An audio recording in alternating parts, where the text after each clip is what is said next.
Oh, runes of magic, what would I do without you? I knew I had pictures of statues, or at least a picture of a statue, because I didn't want to go to Google and look for more. And this is great. This actually, I mean, it's broken up here, but right here it looks like someone took a bite out of sword wielding Jesus, because you got the beard right here. And I thought, however, when I was remembering that I had a picture of a statue, I thought there were two statues, and that was actually this picture, also from Runes of Magic. And now that you look at it again, it's not two statues. It could just be like two spirits standing on these little pillars of rock. And I want to make up an idea for them. If we have some time, I'll think about it. So this video is not actually about statues in general, like some of the other videos, how you can use these ideas. This video is going to be about two types of statues. One that is going to be intro care, and I'll do that one first, and one that I'm debating whether or not I want to use intro care. And actually, I'll add a third one onto that, and then a fourth one if we get to these. So, what's the first one? Back in 3rd edition, there was a book that detailed puzzles and traps and riddles and challenges and stuff like that. And there were actually multiple books like that. I had one, not from Wizards of the Coast, but from a third-party publisher. And one of the riddles in there was called the Riddle of Nine. And it detailed 9 statues, presumably of the same guy at different stages in his life, but he kept flipping back and forth between being a wizard and being a fighter. Because half of the statues are him being some sort of scholarly dude, and the other half are him being some sort of grizzled warrior. Regardless, when you find one of these statues, a magic mouth spell has the statue speak a riddle to you.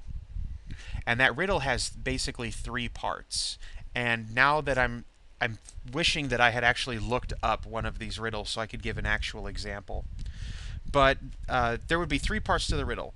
The first part would be a clue to one word. The second part would be a clue to another word, and the third part would be a clue that when you put those first 2 words together, you get the answer to the third part. Now, I can't remember any of the riddles. The last time I read them was weeks ago, so I look like a fool right now. But okay, I'll give you an example. I just thought up a word that could be used this way. The first clue, like the answer to the first clue would be ignore. And then the answer to the second clue would be ant. And then the answer to the third clue would be ignorant, which is like combining the words ignore and ant together, you get ignorant. So you see that they're not actually related. The words aren't related. Ignore means to not pay attention to someone. Ant means a small 6-legged bug. And then ignorant means someone who doesn't know something, or not knowing something. So that would be how these clues work. And there's 9 statues, and each of them have their own set of clues. And the thing is, you would speak the combination word answer to the end of it. The clues would be like, my first half is blank, and my second half is blank, and then you get blank. That's the not in actual, literally they don't say stuff like that, but that's the basic structure of all of the riddles. So when you speak the compound word, and again, air quotation, compound word, riddle, answer back to the statue, it acknowledges what you've done.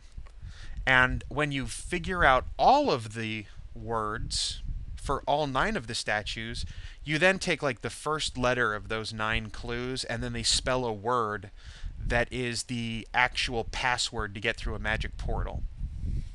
Now, because this was a book about ideas, they didn't actually detail what this, where this portal was, or where the statues were, or what was behind it. They left that for you to determine. Basically, they just gave you 9 descriptions and 9 riddles. Well, actually 10 riddles. Because the 9 individual riddles, then the riddle of putting the first letters all together. So there's any number of ways to do this. And they actually mention you can have all 9 statues in the same room, or you can scatter them all around the world, and then the PCs would have to find them. And that's what I plan to do in TroCare.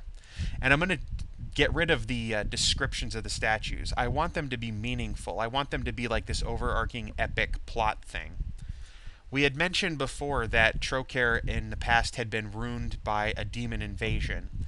And so what I want for these statues is probably to link to that. In order to finally seal the demonic portal, the people who, as they were dying off from these demons, used magic to create these statues that would continue there. And actually, instead of being statues, they might even have just been, actual people. And then they froze them using a spell. They turned them into stone. And they only have the ability now to speak that one riddle. The weird kind of magic that has no logical reason why it should work that way, but does.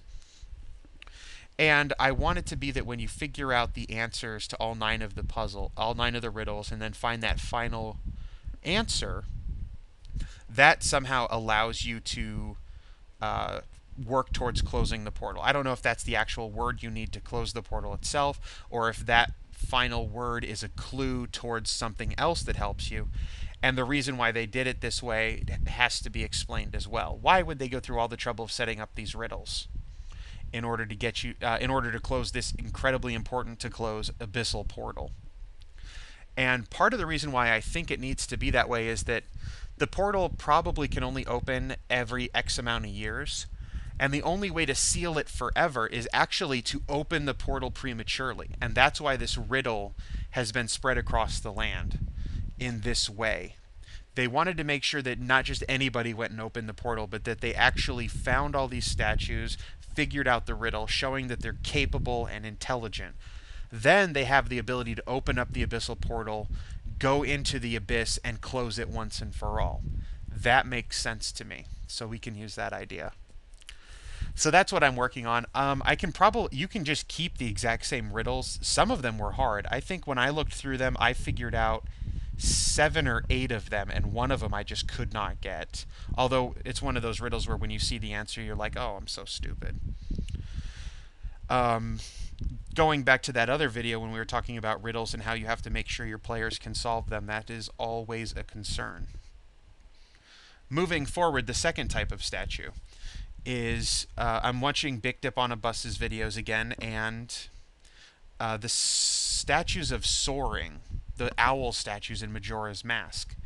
Those make for a good addition to a campaign like this, especially if you want to go with an Iron Heroes or low magic campaign. We had already talked about how not giving players horses limits how far they can move. And later on they get better means of magical travel so that they can go further into the continent to where the more difficult to defeat monsters are. Well, if you're playing Iron Heroes, there is no extra magic in general. You could introduce some, but the game assumes that there isn't. So you could make these stones, these travel stones, where the PCs could find them and activate them in the campaign world. And then they would have to have some means, they would have to bring one back to their base city, or, find like a special tuning stone, like a small stone they could keep in their pocket that would then link them to these stones, so that they can just teleport out into the wilderness and then start from there as they push out further. That's an idea that I think would be okay to use in this game, and you could even combine them with the riddle-speaking statues. And just use it like twofold like that. The riddle statues not only speak this riddle, but maybe even once you answer the riddle to the statue, that activates it, and now you can teleport yourself back to that statue whenever you need to. I shouldn't say whenever you need to. It should probably take some time, because otherwise the players, go start a fight, and then as soon as they're about to die, they teleport back out and then go back the next day. That would be a pain in the butt to deal with. The third type of statue that I just remembered is back in the Golthius Tree episode, I talked about the Sunless Citadel adventure. One of the things in the bottom of the Sunless Citadel, there was a statue, or actually it was a magic circle on the ground. So it probably doesn't need to be a statue. But if you stood in that circle and did something, I forget what it was, it would boost your charisma. You'd get a bonus to your charisma. And it was an untyped bonus, so it would stack with all other bonuses.